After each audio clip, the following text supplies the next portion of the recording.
Welcome to the Quality of Life Lecture Series presented by the College of Human Sciences and Education at Louisiana State University. And I actually have written down, welcome not only to you here in the theater, but those of you joining us through the miracle of technology. That seems a little ironic. Yeah. I'm Carol Berry, Director of the School of Library and Information Science, and I'm going to be very pleased to welcome our speakers, Trudy Jacobson and Tom Mackey, for their presentation, Teaching Metaliteracy to Empower Learners in a Post-Truth World. But before I move on to introductions, I have a few housekeeping details, which I think still apply.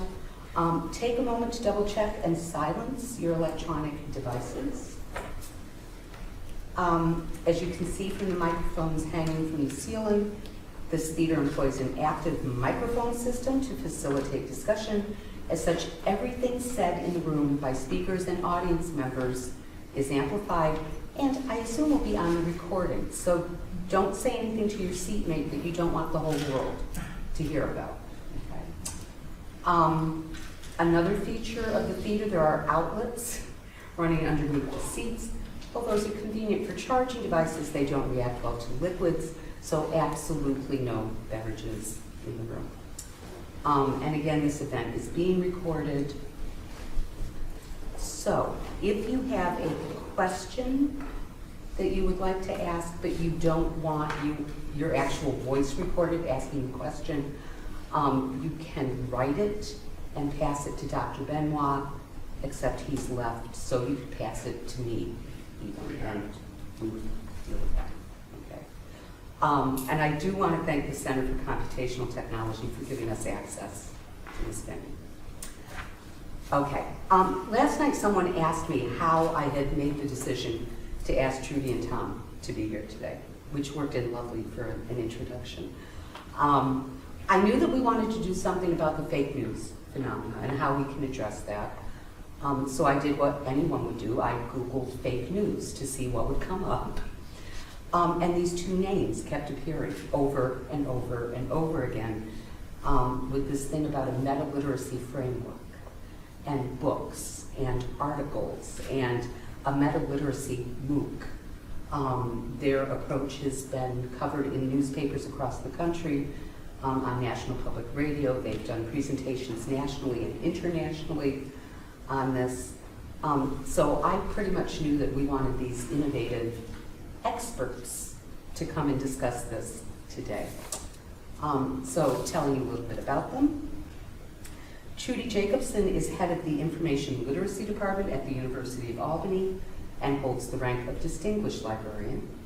She co-chaired the Association of College and Research Libraries Task Force that created the Framework for Information Literacy for Higher Education, is a member of the editorial board of Communications and Information Literacy, and freelances as an acquisitions editor for Rowan and Littlefield's Innovations in Information Literacy series.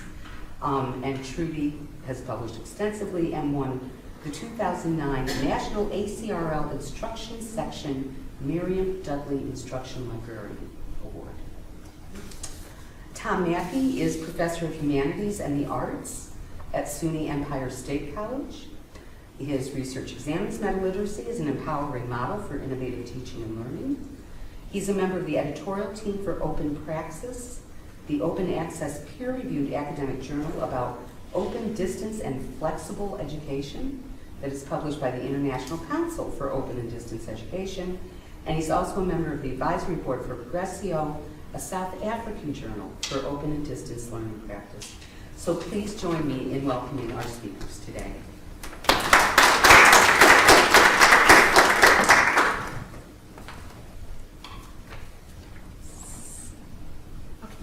Thank you very much, Carol. We're delighted to be here. The hospitality has been just marvelous. And we're so glad that you Googled and found us. Thank you. Me too.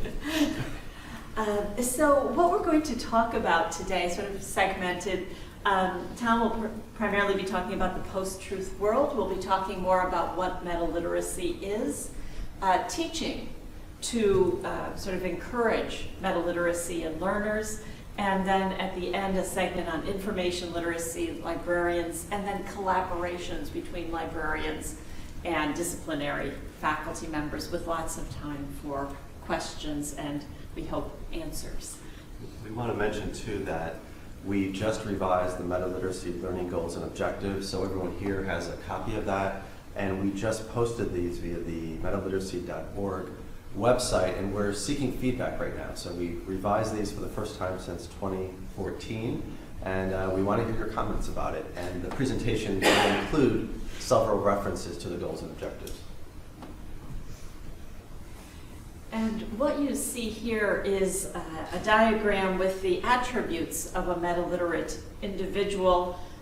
These are sort of primary characteristics of metaliteracy and go anywhere from being informed, collaborative, participatory, and we'll let you continue to read those. This is just to give you a sense about metaliteracy, and we will be talking more about it later in the presentation. So let's provide some context in terms of where we are with the post-truth world. We've been working with Metaliteracy now for some time, since I think 2010. We published our first article in 2011, and things have certainly changed. And we've really been talking about this and writing about it and thinking about it, but because of some of the changes, and we did write that article about fake news as soon as as a result of the 2016 election in particular. So let's look at where we are now, and I think a lot of this will look familiar to everyone, and we'd like to hear your feedback on this as well. It really was a turning point that in 2016, Oxford dictionaries actually considered post-truth the word of the year. Not necessarily a good thing, but it is the word of the year because it was discussed so much that previous year. So let's take a look at the definition, because I do think that this definition will come up quite a bit as well in what we talk about today. So it relates to or denotes circumstances in which objective facts are less influential in shaping public opinion, that appeals to emotion and personal belief. So embedded in there are some issues that we'll be discussing today in terms of confirmation bias and how people respond at an emotional level to information rather than sort of just facts. And we also know now that just facts doesn't go far enough. So in many ways, this is an argument for the metaliteracy framework we've been describing and developing, because the metaliteracy framework is really looking at the whole person. It's really looking at those 4 domains of learning that we'll go into later on. And what's interesting too, we are currently working on a new book, The Metaliterate Learner in the Post-Truth World, and we're developing the framing chapter for this. So it was an opportunity to dig a little bit deeper. And it is interesting that the term has been around since 1992. And Steve Tessich is this writer who first coined the phrase, and he really puts this within political, societal context. And I think this is a really important quote. He says that he said in a very fundamental way, we, as a free people, have freely decided that we want to live in some post-truth world. So that might surprise us because we are so outraged by all of these things. But he really shifts the emphasis to sort of what is our responsibility as a society and as a culture and as individuals. And he talks about such, looking at this from a historical context in terms of the Vietnam War, the Watergate scandal, the pardoning of Richard Nixon, for example. All of these things, these significant historical events that have just chipped away at individuals' trust in authority and truth, truth as an authority. And interestingly, Ralph Keyes wrote a book on this idea of the post-truth world, and his quote is that post-truthfulness exists in an ethical twilight zone. It allows us to dissemble without considering ourselves dishonest. And he really talks about, in many ways, how we have changed the meaning of what even the word lie means. That instead of saying lie, we'll say things like, exercising poor judgment, exaggerate, or spin, which is clearly a word that's used almost daily these days. And again, this shifts, the responsibility back on us and what is our responsibility for this happening. And again, this was 2004. he was looking at a much broader societal change that he was seeing in terms of how people understand truth. And again, this idea of post-truth is also very much a kind of postmodern notion, the fact that it is something that happens after. So with postmodernism, it was this idea that, you know, modernism really was this kind of linear historical narrative, and postmodernism really changed that and challenged that. And we'll get to that in a second as well. Fake news is clearly another result of the post-truth world. It's probably one of the most contested terms. In fact, when we were writing about it, it meant one thing, and now it's been used for political purposes to mean something quite different than what we were talking about. So the term itself has been appropriated to mean something very different. So when we were talking about it, it really was misinformation, misleading information, blatantly false information that circulates on the web, that's created for the web and social media, that does not have the traditional journalistic editorial filters that we would normally have. So in many ways, the web was seen as this democratic space where anyone can say anything, but now we're really looking at that in a different way, because what happens when you don't have some of those traditional editorial filters, and I think that we're really seeing that now. So that's the term fake news. This article from this team from Dartmouth is really important because their research it's really the first research study that looks at not just survey information, but also web history, so data sets, to really see what people were looking at, which websites they were coming from, where they were going, and then combining that with survey information. So it wasn't just their opinion about things, it was really looking at sort of the histories involved. And what's interesting here is that they have three major findings that, again, we'll delve into further, but it's something to think about. So first they say that most of the fake news websites, the production, the consumption of it, was overwhelmingly pro-Trump in its orientation. So there are many things that we can arrive at that, we can conclude from that point. One is this idea of confirmation bias, which is that people tend to gravitate toward information that affirms their own beliefs. And they've been really adamant that we have to be very careful that we look at this problem. Their point is that it doesn't necessarily mean that it changed the outcome of the election, because their point is that most people who were going to these websites were already in favor of Trump. So that's key. So again, we have to be very careful about some of the assumptions we make.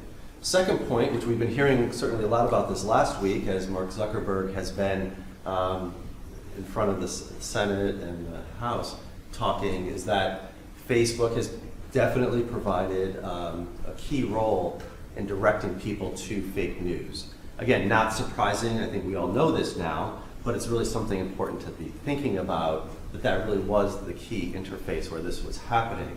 And of course, as the web has expanded, as Facebook's presence has expanded, again, that's not particularly surprising, but they were able to look at sort of the impact of this one platform on how people were accessing information.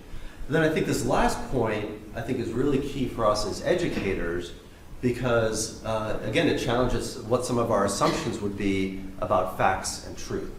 So they found that fact-checking really failed to effectively counter fake news. And there are a few interesting reasons for that. Again, one, confirmation bias. Someone just believes something to be true. It doesn't matter if you're representing it to them or challenging it with factual information. So that's why in a post-truth world, in many ways, we have to get past facts, because that's not going to be the easy solution to this. Also, this idea that if you present someone with a fact check, so people will walk away from that with the original piece of information that you presented to them, and not just the correction. So again, there's some complexity to all of these issues that really require us as educators even to go beyond our disciplines, because now we're looking at things that are much more cognitive and behavioral research that are not necessarily within our domain, but it really requires educators to be thinking in interdisciplinary terms. And this is something that we've referred to previously, the Stanford research, which was actually before the election. And this particular finding is not too surprising. I think anyone teaching today has a good sense of this, that students, they definitely know the latest technologies, or digital natives know the latest technologies. They're working with Facebook, they're working with Twitter, Instagram. But even though there's that, and this is not just students, it's really the digital natives is what they're looking at, but I think this is really true for everybody. Just because you can use a cell phone and use the latest app doesn't mean you can't be easily duped. So they found that even if you have those technical proficiencies, that people are still easily duped. And again, another argument for meta-literacy, because meta-literacy certainly goes beyond just understanding the technology. It's again looking at this whole person. And another finding that they asserted, which is so relevant today, is this idea that at present we worry that democracy is threatened by the ease at which disinformation about civic issues is allowed to spread and flourish. So I think this is something that has certainly been part of the conversation today of really how dangerous these kinds of issues are and these kinds of trends are. And now this is the first assertion. The top part here is is really the first goal and objective in the revised meta-literacy goals and objectives, which is actively evaluate content while also evaluating one's own biases. So you can see how we arrived at that given sort of what I've already presented about the post-truth world. And previously in meta-literacy, we had talked about the importance of really evaluating dynamic online content, but we've revised that to take into account this more reflective practice of having people think about this. And this is an example of really what many people see as a kind of threat to democracy. I'm sure many people saw this video when Sinclair Media required local journalists, local TV anchors to recite the same script. So it's really the first time something like this has happened, and it really challenges sort of the autonomy of the local journalists, the local anchors. And we're not going to show the video, you've probably seen it, but if you haven't, I would strongly encourage you to check it out because it is really compelling because it shows all these local anchors, nearly 100 of them from around the country, reciting the same exact script from Sinclair.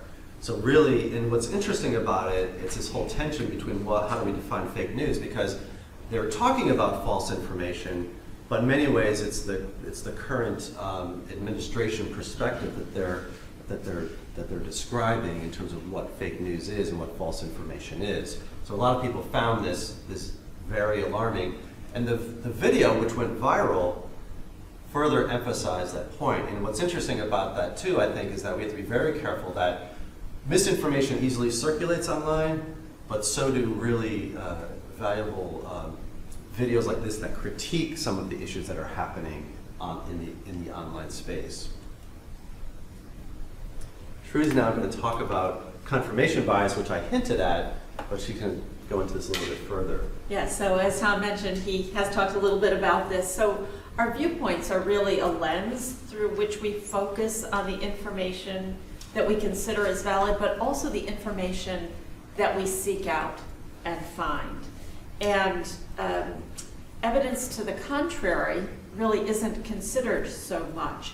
So it really takes a consciousness of this tendency to look for the kind of information that affirms your own beliefs in order to try to counter that. And we're going to be talking about metacognition, which is one of the learning domains of meta-literacy, and that will sort of really have an effect on this.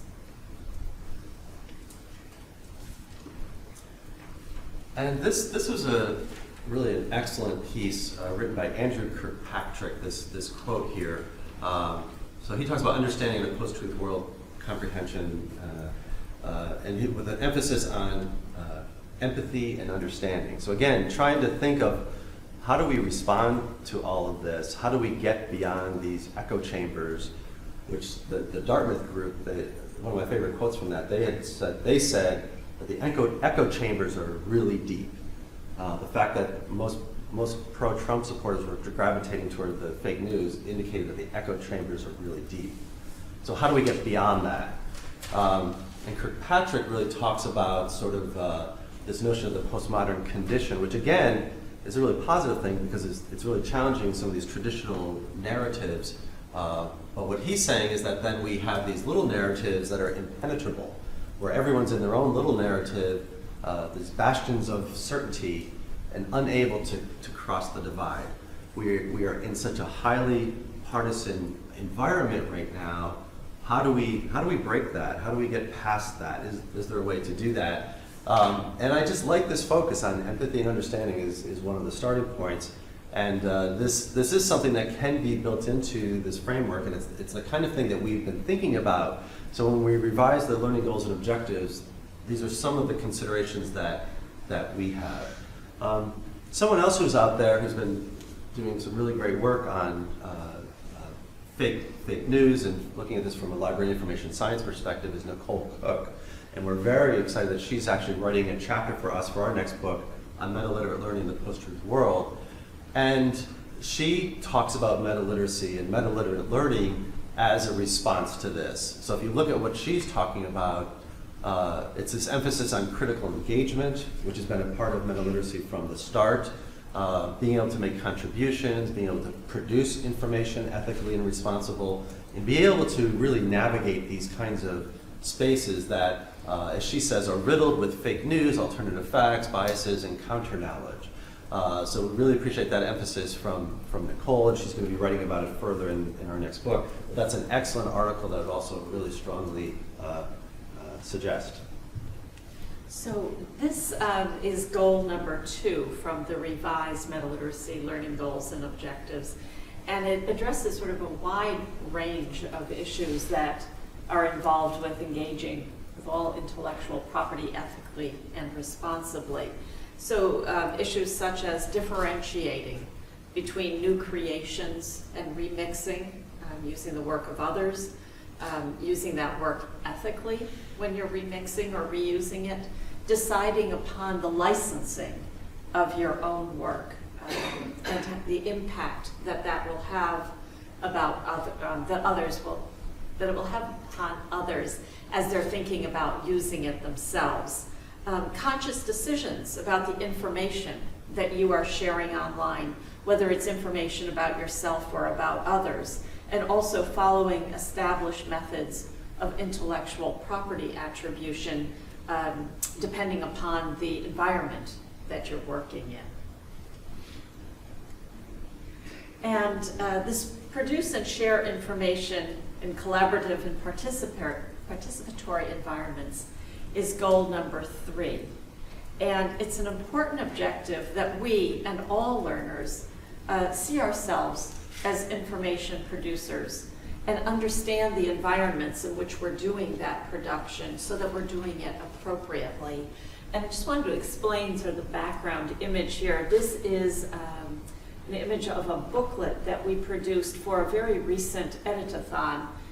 It was actually on Monday at the University at Albany Libraries, and it was in conjunction with the Art and Feminism Project, where they're encouraging people to add contributions about women artists to Wikipedia, because it's been found that approximately 90% of Wikipedia editors are male, and that affects the material that is added to Wikipedia.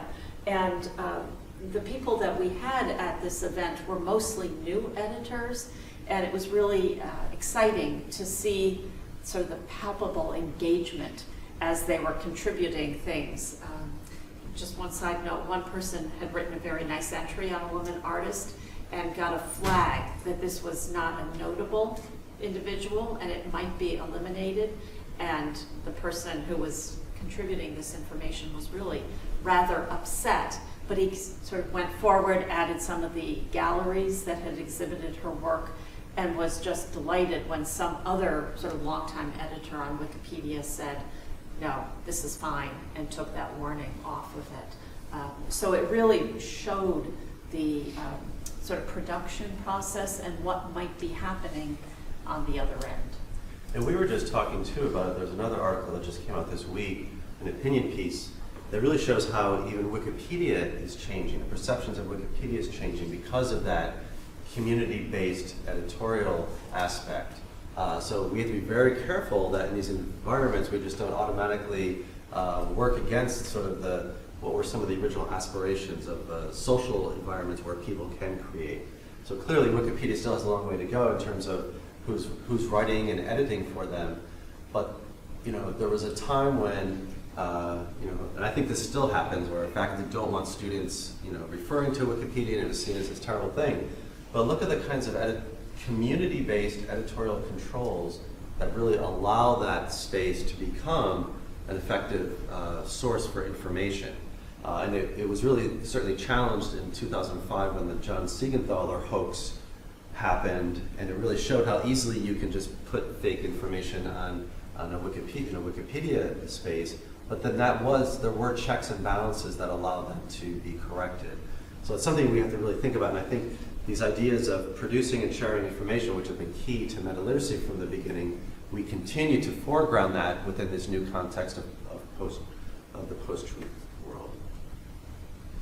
And of course, I'm sure everyone has heard about this situation that's happened with Cambridge Analytica really using data from unwittingly using, they were doing it wittingly, but from unwittingly from Facebook users. Originally, the estimate was 50 million, and then now it's up to over 7. Facebook has actually admitted that it's over 87 million Facebook users had their data stolen from Cambridge Analytica to then be manipulated for political purposes. And as we found out this week, and we're learning more and more about this, Facebook users, more and more information is stored and shared with third-party sites and everything else, much more than I think people realize. So even though we've certainly all bought into this, and we're posting pictures and sharing where we are, and have status updates, and we're clicking on different things, I think there is a change now in terms of people being much more aware of what is happening with that, and a different kind of awareness about personal privacy. So while this idea was embedded in the original goals and objectives, we've really just tried to make it as direct and as clear as possible that we all need to protect personal privacy and also actively secure online information. So very simple to the point, we have to come up with a lot of strategies together in terms of how we do that, so how we prepare learners, and really all of us, to be much more critical consumers and producers of information. We've discussed a lot this emphasis on information creation as being important. We're now going to move into some definitions of information literacy, meta-literacy, how it's been evolving, and really looking at meta-literacy as this, information creation, collaborative and participatory aspect, and how that's especially relevant now, considering some of the challenges that we're facing. So the impetus for this movement towards meta-literacy came about, we started talking about this about 2010, and at the time, the definition of information literacy was one that was much more focused on the consumer of information rather than the producer of information. It really hadn't kept up with sort of the changing information environment. There was also an emphasis on the cognitive learning domain and the behavioral. And at the time, there was some ACRL information literacy standards, which were very sort of strictly enumerated, what it is you would be able to do as an information literate person. And it just didn't seem to fit the environment that we were seeing. So if you look at, we've already discussed some of these, but this is really what we were trying to push toward in that original piece. So there's an emphasis on critical thinking, which is universally important, of course, but also critical thinking and collaboration. Can you teach collaboration? What is that like? We're in these social media spaces, online communities. How do you emphasize that? That's something that really has to be brought into our learning environments. It's also a framework that, again, this emphasis on participation. So we're in these participatory social media environments. Really, let's give some thought to how that works and how people are actively participating. And then also trying to go beyond sort of just finding information and using it to also producing, sharing it, and also thinking beyond skills development, so that we're really thinking about producing, sharing knowledge in these collaborative online communities. So again, looking at the post-truth world, we're not exactly seeing that. We're seeing the opposite. We're seeing sort of misinformation, misleading information. We're seeing people together in the communities and not looking at other communities, so they're in these echo chambers. So it didn't exactly turn out the way we thought, but these are really still key characteristics and competencies to be really focusing on, especially considering what's taken place. And I mentioned that the information literacy definition, when we started working on this, was the reason that we started working on it. But many of you are familiar with the new ACRL, Association of College and Research Libraries framework for information literacy, and metaliteracy has now had an impact on that definition. So as the idea developed, and we've really been giving some thought to this, we know that the technologies are always changing, the information environments are always changing. So we do have this emphasis on adaptability to information environments and change. And we really see it as more of a critical adaptability. It's not just adapting to however that particular platform or system is designed. But we know through teaching that sometimes learners are maybe a little, even though they might have the latest technology gadgets, there might be some fear there, especially in terms of producing information and being active in these kinds of spaces. So there's still an emphasis on adaptability, which would provide deeper insights into how the systems work. So for example, Facebook, adapting to that is not just using it, but it's really asking some deeper questions. I think deeper questions that people are asking now in terms of, well, how much of my information is shared? How much is stored? How much is shared? How does that work? I think we're hearing now more and more people are curious about that. So this idea of adaptability, there's a lot to unpack there, but I think that's critically important because it really does lead to all this idea of critical reflection and understanding that the environments are always evolving, they're always changing. For example, they've gone to obviously mobile devices, so that was a significant change that we've adapted to, but I think it also raises some key questions, and that will always happen, as we know, with technology. And metaliteracy applies to all stages of life. So it's something that's important when one's in college or university. Information literacy often has a focus sort of on that academic setting, although it also says that it's a lifelong ability. But with metaliteracy, we know that our students are not just using academic resources now, they're using all sorts of resources. And so it's something that's really important sort of for the continuum of life. And this was an idea really that was inspired by a faculty member that we were working with who pointed out to us that the meta, we've been talking a lot about it, meta in terms of metacognition. He was really talking about the origins of the word also meaning after. So this inspired this idea that of kind of how does metaliteracy fit in with this continuum of literacy itself. So basically, literacy has always been focused on reading and writing. Information literacy really was about search and retrieval. And now the new one goes beyond that, but sort of what happens beyond those competencies. That's really, I think, what we're talking about. So that once you effectively read and write and you can search and retrieve, you can do all those things, what are some of these other sort of competencies that you need?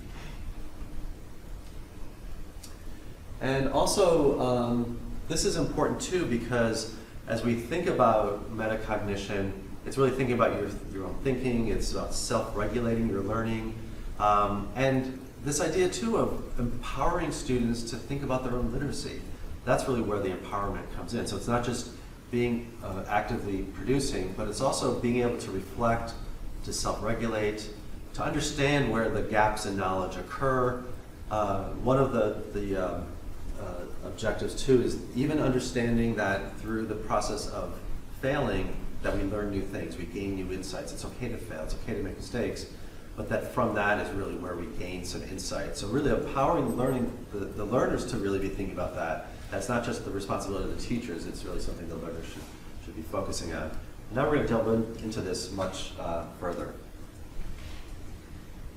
So on here, we're going to be talking about the 4 learning domains, and the first one is the metacognitive. And that's being able to sort of regulate your own learning, think about your own learning, being able to assess sort of what it is that you're doing. So when we talked about confirmation bias earlier, we talked about the need to actually reflect on the fact that you may be doing that. The cognitive, so that's what it is that students would know upon completion of the learning.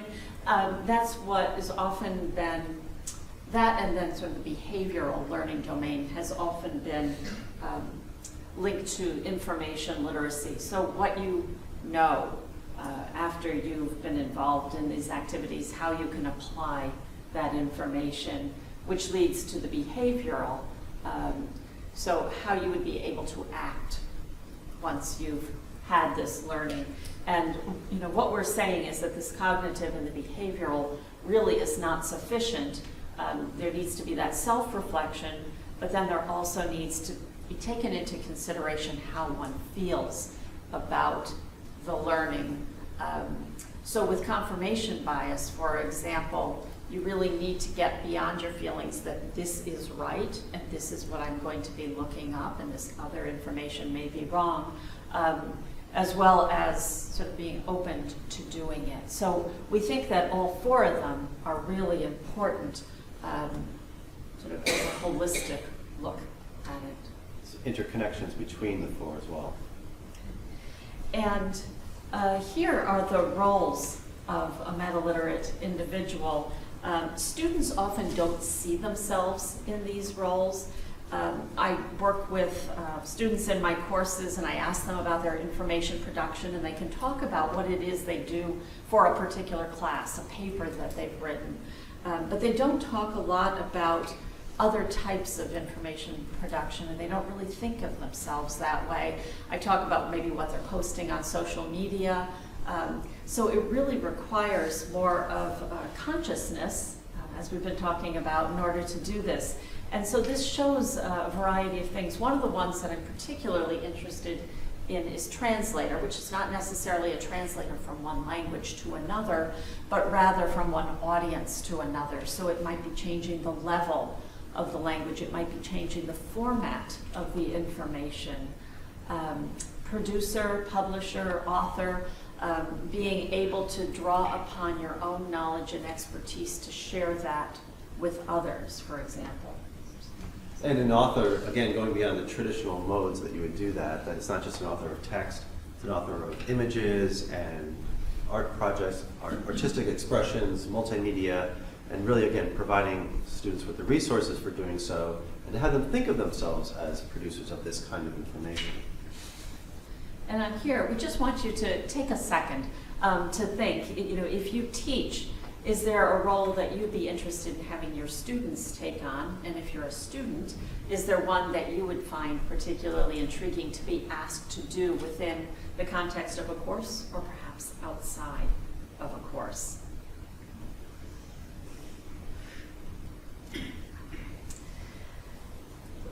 So teaching for meta-literacy. We'd like to consider some aspects of teaching that incorporate and promote meta-literacy, and then point out some connections between teaching for meta-literacy and sort of open learning, open pedagogy, which is an issue that's under discussion now, and I think is also sort of evolving in its conception.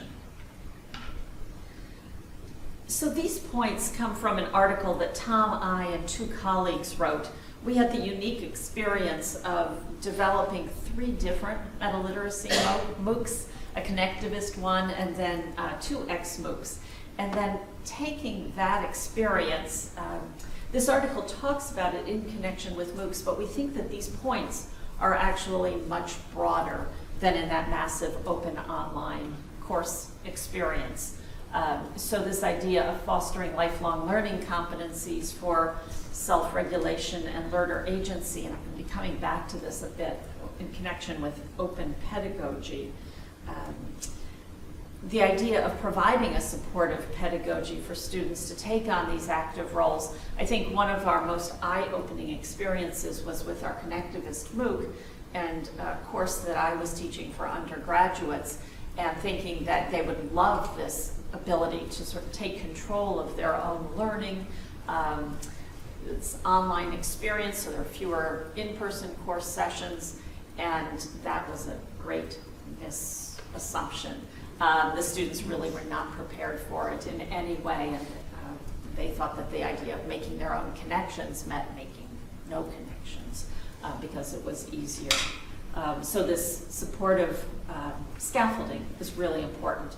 Then encouraging this reflective, student-centered learning and critical engagement, key points of metaliteracy, and asking students to take ownership of their learning, which was something that was missing in that experience that I just mentioned. And this is an example that sort of illustrates the idea of a learner taking on an active role. It shows a blog that was created by a student in an information literacy course that I taught last year.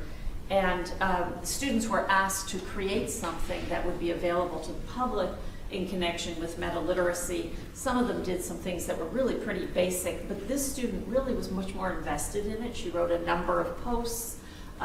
She invited people to follow her, to contact her, and so she was really sort of taking on that active role and showing how it might be something that she could do in other situations to meet her own goals. And this idea of, Trudy had mentioned this idea of learner as teacher, and again, foregrounding it, making this awareness that recognize that learners are also teachers and teach what you know or learn, and doing so particularly in collaborative environments. And the students from Parkland have been so inspiring. They exemplify this perfectly. I think we've all been learning from them as they've taken really a national stage in terms of developing organizing the March for Our Lives, all in response to the school shooting that they all experienced. And what's interesting here, that they have been so incredibly articulate behind the microphones, and they've also effectively been using the social technologies. So while we've seen so much happening with post-truth and misinformation easily circulating online, they have really been at the forefront showing how you can use it in a really positive way. Unfortunately, they've also been the victims of false information, where they have been attacked with false information and conspiracy theories. So again, it shows this really complex ecosystem, but they really do represent sort of this positive voice. And again, the learner really as the teacher.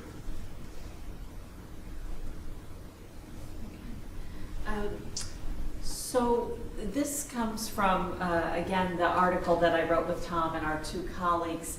And what we're saying here is that this metacognition, which we've been talking about, is really extraordinarily important to encourage people to become autonomous learners, become self-regulated learners.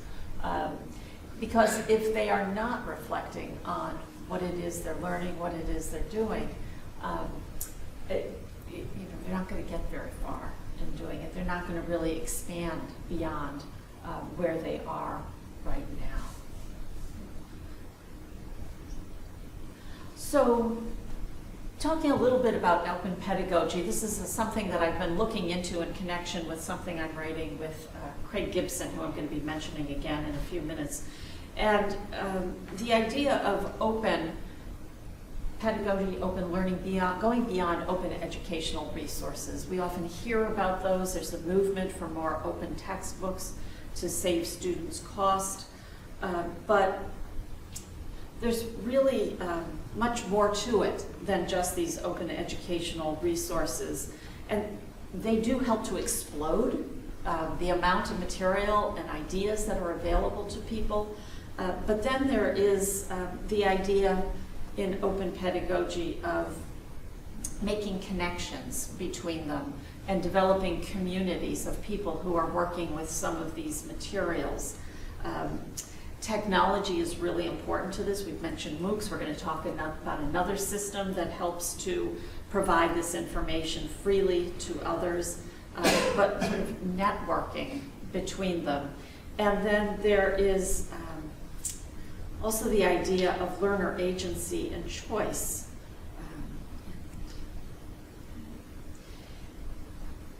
So with all of this that's available to us between the technologies, the sharing of information, and developing communities, it really helps to improve teaching and learning. And so many of these themes are really connected to meta-literacy. And we've always talked about sort of the open nature of meta-literacy. I think that's what differentiated it also from the very beginning from information literacy, that there was an emphasis on open learning, open educational resources, the sharing of knowledge, even at the instructor level too, not just among learners. So we are cognizant of time. We know we started late, but that you have things to do. So we're going to show just a very short video. It's about a minute or so. And talk a little bit more about a couple of projects and then go into the information on librarians and collaborations. So and this was developed by Kelsey O'Brien. She's one of the ones that you saw as an author on that Open Praxis article. And this was the teaser for our Coursera MOOC.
During the question and answer period, if you are interested, we can talk a little bit more about these MOOCs. We usually talk a bit more than we're going to today. And I know that we have someone who has gone through it and promotes it to others, so might have a chance.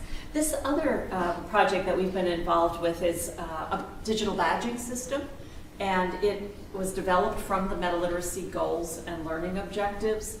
And so sort of that Uber badge in the center, and then there are 4 sort of thematic badges that don't exactly mirror the 4 different learning goals, but are drawn from them.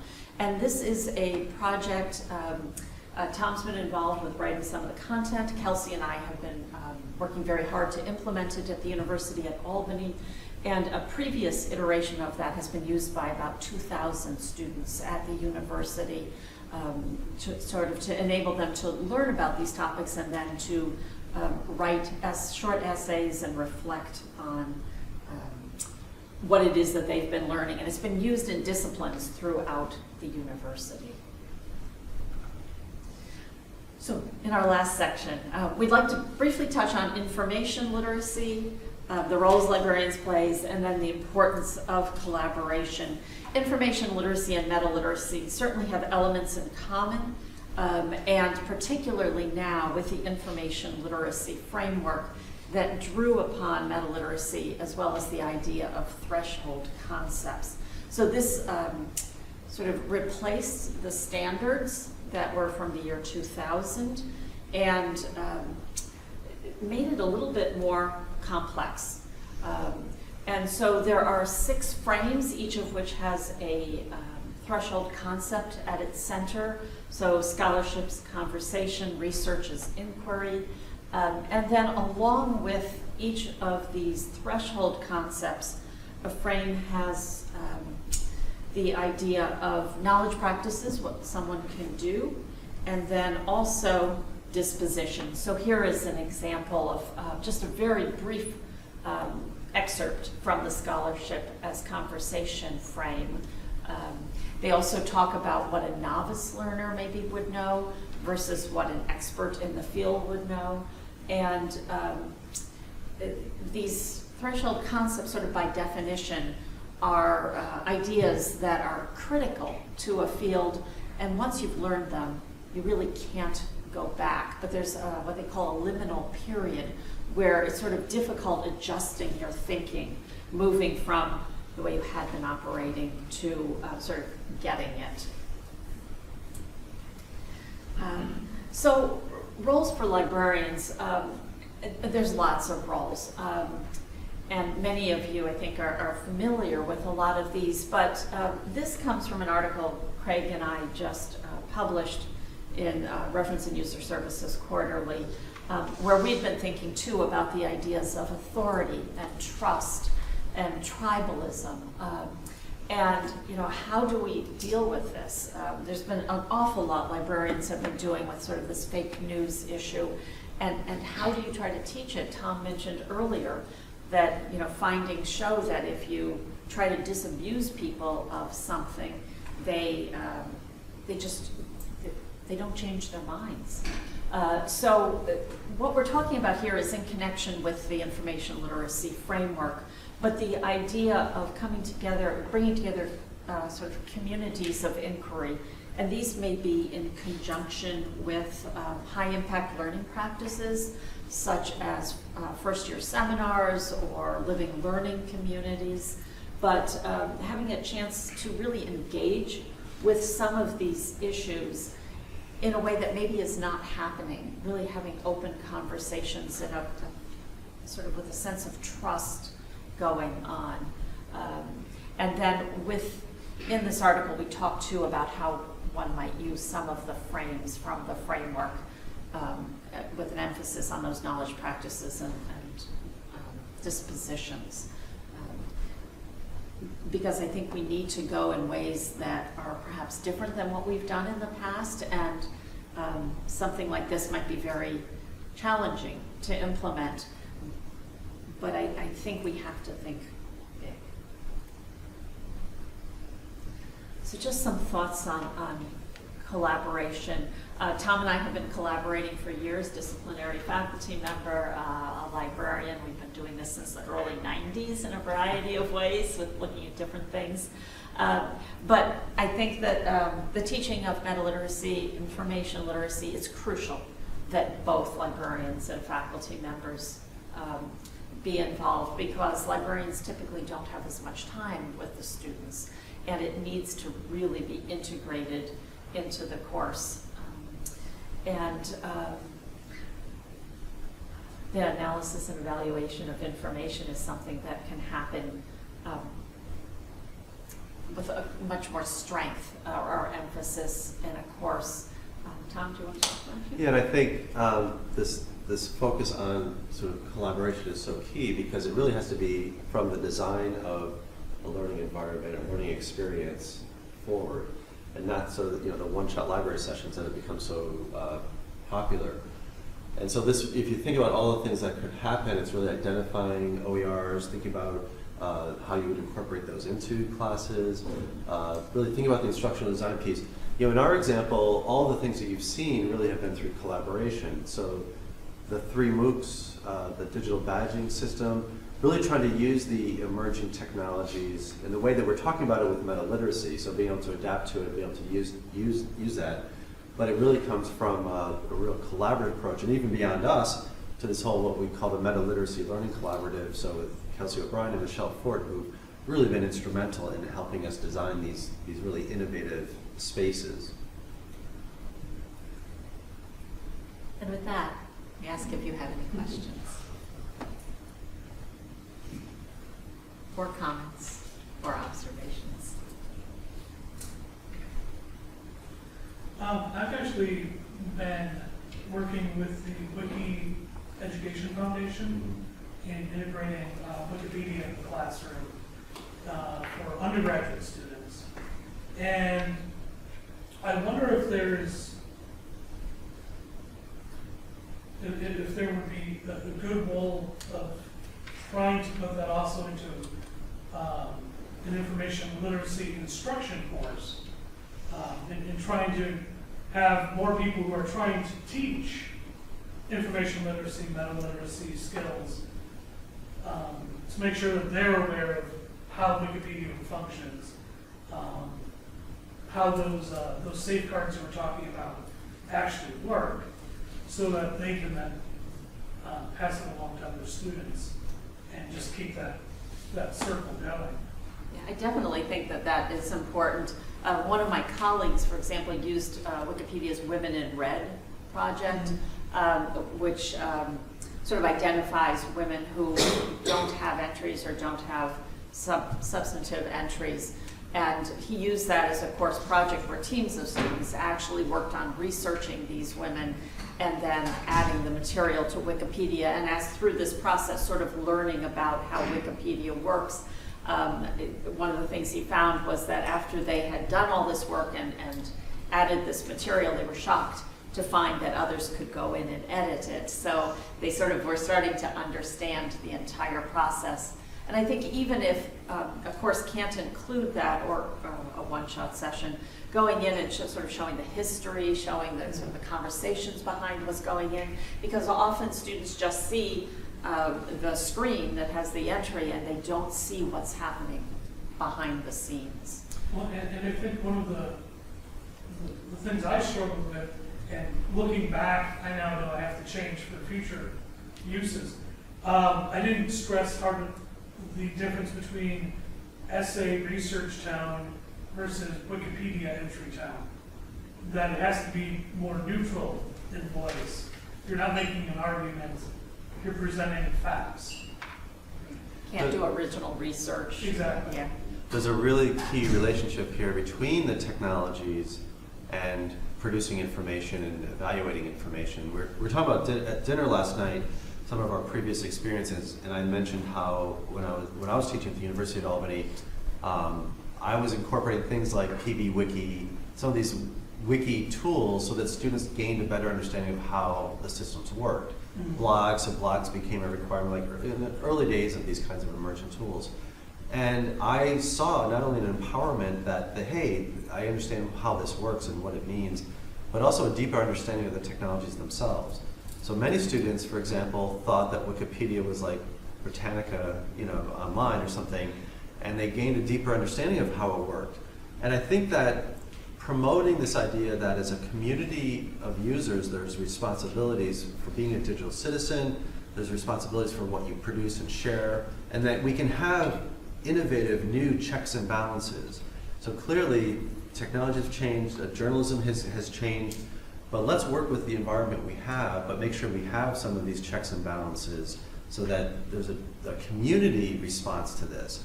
So that's why these kinds of technologies, even though we've seen these terrible things happen with how they've been inappropriately used, it's really time for now the community to take ownership of those spaces and those environments. And we really need active people who are participatory and ethical and understand it's not just a matter of putting things online or posting things, that you really have to think about what you're doing. So I think that what you're doing in terms of actually having students work in those environments is critically important.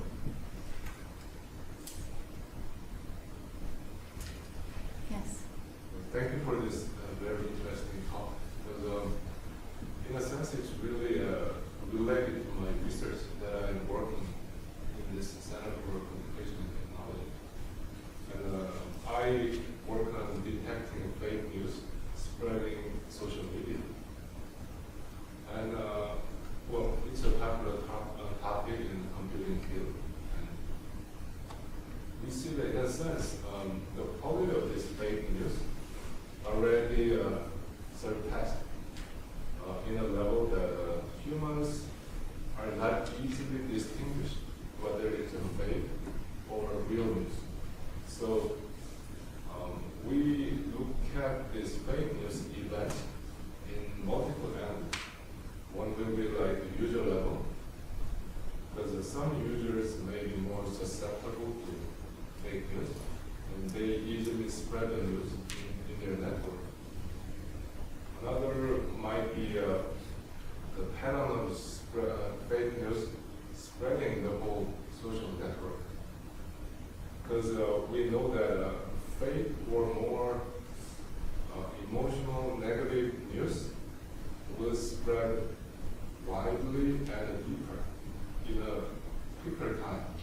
So we also look at that part. And third component will be the fake news content itself.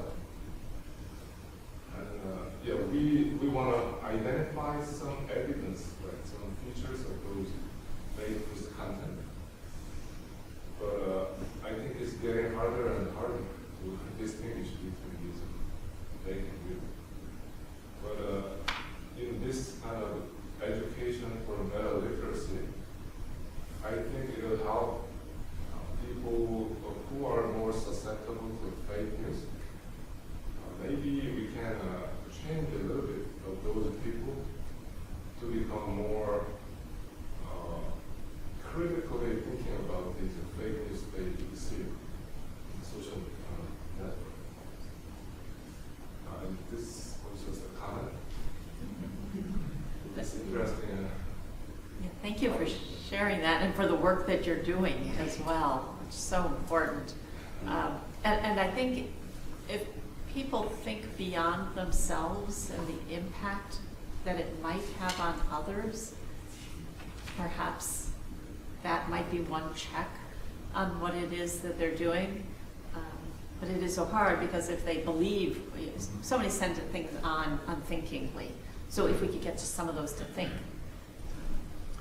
Yeah, we'd like to have you come up here and share your research too, because it sounds fascinating. And it definitely connects, and we need this kind of research to gain a deeper understanding of what the issues are. And that's why that one Dartmouth study is so important, because it really challenges some of what our assumptions might be about fake news and why people are gravitating toward it.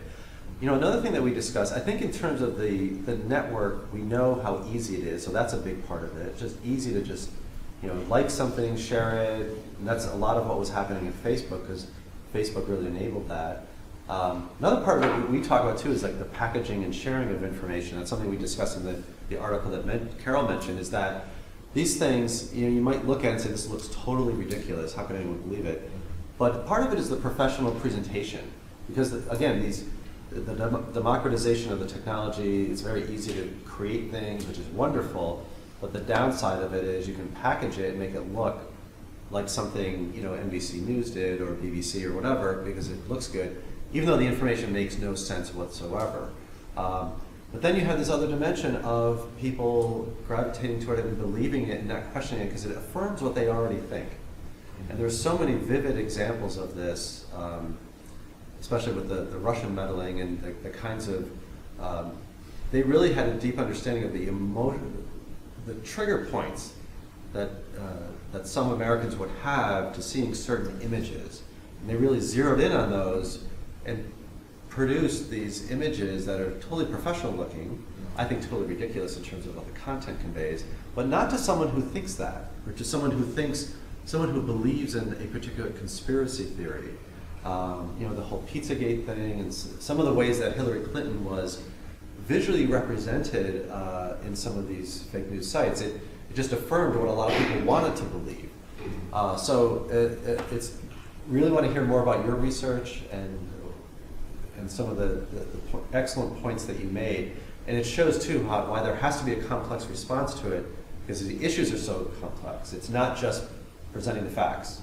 As much as we'd like to do that, it's not just that. One of the book chapters that will be in the forthcoming book is done by a journalist who's also, he's an adjunct faculty member, but he also is sort of the assistant newsroom editor at a newspaper. And he's been doing a lot of research on problems with photographs. So the photograph won't match the caption, and it's not just some of the more suspicious news entities that are doing this. He's actually caught it from some mainstream ones. So it just it's hard because it's coming at us from so many different angles and things that you just sort of never thought about. Will. Thank you both of you for a really stimulating, interesting talk, there's a lot that's kind of coming to mind as I'm sitting here listening to the questions and your responses to. And one question I have for you, Trudy, is you mentioned, and I caught that in one of your MOOCs that sort of left to their own devices, as it were, students didn't make connections with one another. And I thought about that and the earlier comments about echo chambers and how deep they are. And I did catch what you might have thought needed to be done next time to maybe facilitate those connections, because when I think about some of the fake news and how easily it spreads, there was like an MIT study or something, it spreads faster than real news, this sort of thing. Some of these systems really promote and facilitate quick sharing without really, considering or thinking. I mean, I guess that's just the way algorithms work, but still, I guess I kind of wanted to know what you thought about. Certainly, but actually the problems were sort of more fundamental even than this, and that was getting the students to recognize that there was some level of responsibility on their part to really even participate in the course. So Tom and I did work up something that really sort of said, okay, that there are 2 required readings for this, and you need to do a few things, but the rest is, you're going to be making connections between those readings and this MOOC content and these guest speakers and other material that is pertinent to you. You will develop your own blog, which sort of fed into sort of the MOOC feed, and so people could sort of interact with one another that way. And so it was even just to the point of having them, some of them didn't establish blogs, some of them didn't post on blogs, most of them did no reading beyond the 2, if that. And they just really just saw this as a way to sort of abrogate responsibility rather than really becoming engaged. So I think that there would need to be some sort of foundational course that preceded the course, or some way of getting students to recognize that they had some responsibilities. Again, this was an information literacy course that was not in their major. So I think in that setting, and I did have a number of seniors, but these were seniors who were looking for a credit to graduate, not as a learning experience. We also, I would encourage you to check out that open practice article, because that's a very specific example, and we found issues actually with all the MOOCs, and it's an issue with MOOCs because they are very self-directed. So it's something that we're trying to address. How can you be successful in MOOCs? And one of the arguments we ultimately made is that there do need to be those kinds of supports for learners in MOOCs. And everyone knows that, completion rates, for example, on MOOCs are pretty terrible. So what do you need to do to engage learners in those spaces? So that was something that we came up with. So you might get some ideas from that as well. Because I think it's an issue, certainly it was an issue with this connectiveness MOOC, and it's really an issue for all MOOCs. And we really want to be able to do creative things in the MOOC environments, because it really is an expression of open learning, it's collaborative, it's a way to expand lifelong learning, but there's also, we have to have strategies for success for the students. I see Carol sort of moving towards us, so we would be happy to continue these conversations. Yes, and I was going to mention, there is going to be a little reception set up outside with some refreshments, so if you've not had a chance to ask your question, you can corner them at the coffee urn. And our emails are up here as well. Emails are up there, but I also just want to thank you for a very interesting, I have some questions that I wanted to ask, so, but please join me in thanking you.